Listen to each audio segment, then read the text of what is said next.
পাকিস্তানের উত্তরে কারাকোরাম পর্বতমালার কোলে লুকিয়ে আছে এক বিস্ময়কর জনগোষ্ঠী হুঞ্জা জাতি।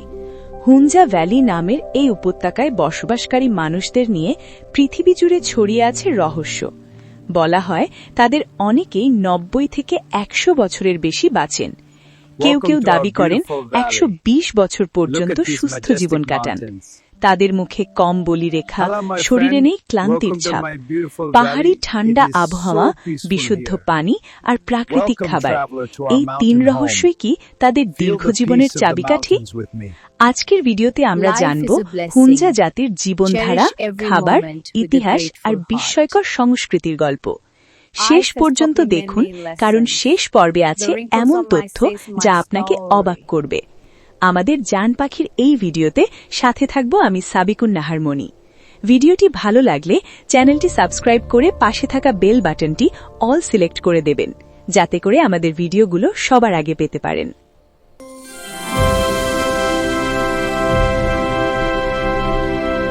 হুঞ্জাদের দীর্ঘ জীবনের মূল রহস্য তাদের খাবার। তারা বেশি খায় ফল, শাকসবজি, বাদাম ও শস্যজাত খাবার, বিশেষ করে অ্যাপ্রিকট বা খুবানি, যা তাদের দৈনন্দিন খাদ্যের গুরুত্বপূর্ণ অংশ। মাংস খুব কম খায় আর প্রক্রিয়াজাত খাবার প্রায় নেই বললেই চলে। তারা নিজ হাতে চাষ করে, রাসায়নিক সার ব্যবহার করে না। শীতকালে শুকনো ফল আর সংরক্ষিত শস্যই ভরসা। তাদের খাবারে চিনি কম, তেল কম, কিন্তু পুষ্টি বেশি। এই কারণেই কি তাদের শরীরে রোগ কম বাসা বাঁধে? বিজ্ঞানীরা বলছেন তাদের খাদ্যাভ্যাস হৃদরোগ ও ডায়াবেটিসের ঝুঁকি কমায়।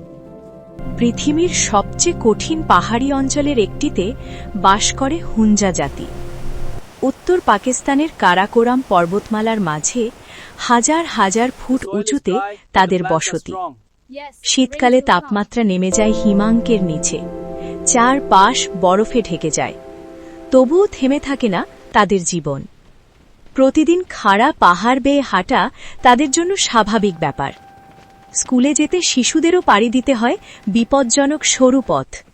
চাষাবাদ করতে হয় পাথুরে জমিতে।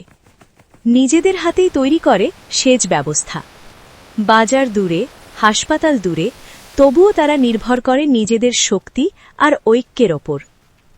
কঠিন প্রকৃতির মাঝেই তারা খুঁজে পেয়েছে সহজ জীবন। হয়তো এই সংগ্রামী পাহাড়ি জীবনই তাদের দিয়েছে অসাধারণ সুস্থতা ও দীর্ঘায়ু। হুঞ্জাদের জীবন প্রমাণ করে সুখ বিলাসিতায় নয়, মানিয়ে নেওয়ার ক্ষমতায়। উত্তরের পাহাড় ঘেরা স্বর্গরাজ্য হুঞ্জা ভ্যালি, এখানকার বিয়ের আয়োজন একদমই আলাদা ও আনন্দময়। বিয়ের প্রস্তুতি শুরু হয় অনেক আগে থেকেই। পুরো গ্রাম একসাথে কাজ করে, কারণ হুঞ্জাদের কাছে বিয়ে শুধু দুইজন মানুষের নয়, দুই পরিবারের বন্ধন। বিয়ের দিনে বর কনে পরেন ঐতিহ্যবাহী রঙিন পোশাক।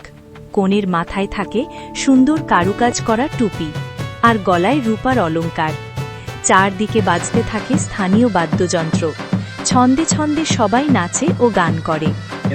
হুঞ্জাদের বিয়েতে জাঁকজমকের চেয়ে গুরুত্ব পায় সরলতা ও ভালোবাসা। খাবারের টেবিলে থাকে ঘরে তৈরি রুটি, সবজি, শুকনো ফল আর খুপানি। সবচেয়ে সুন্দর বিষয় হল এখানে তালাকের হার খুবই কম, কারণ তারা বিশ্বাস করে পারস্পরিক সম্মান ও সহযোগিতাই সুখী দাম্পত্য জীবনের মূল চাবিকাঠি। পাহাড়ের নীল আকাশের নিচে, হাসি আর সঙ্গীতের মাঝে হুঞ্জাদের বিয়ে যেন এক চিরন্তন উৎসব। হিমালয়ের কোলে অবস্থিত হুঞ্জা ভ্যালি একটি ছোট কিন্তু বিস্ময়কর অঞ্চল, যেখানে শিক্ষা ও সংস্কৃতি একসাথে গড়ে তুলেছে অনন্য এক সমাজ। হুঞ্জা অঞ্চলের শিক্ষার হার দক্ষিণ এশিয়ার অনেক জায়গার চেয়ে বেশি। এখানে ছেলে মেয়ে সমানভাবে স্কুলে যায়, আর কমিউনিটি নিজেই শিক্ষা ব্যবস্থাকে শক্তভাবে সমর্থন করে। অনেক পরিবার বিশ্বাস করে শিক্ষাই তাদের উন্নতির সবচেয়ে বড় শক্তি। সংস্কৃতির দিক থেকে হুঞ্জারা খুবই ঐতিহ্যবাহী। তাদের ভাষা, লোকগান, নাচ এবং উৎসবগুলো প্রকৃতির সাথে গভীরভাবে যুক্ত। বিশেষ করে বসন্ত উৎসব ও ফসল কাটার উৎসবে পুরো উপত্যকা রঙিন হয়ে ওঠে। হুঞ্জা মানুষের জীবনযাপন সহজ, স্বাস্থ্যকর এবং পারস্পরিক সহযোগিতায় ভরপুর। শিক্ষা ও সংস্কৃতির এই সুন্দর সমন্বয়ে হুঞ্জাকে করেছে পৃথিবীর সবচেয়ে অনুপ্রেরণামূলক সম্প্রদায়ের একটি। আজ এ পর্যন্তই। আমি সাবিকুন্নাহার মনি, জান পাখি, হুঞ্জা উপত্যকা, পাকিস্তান। সাবস্ক্রাইব করো, এবার বেল আইকনটি ক্লিক করো, নতুন ভিডিও মিস করবে না।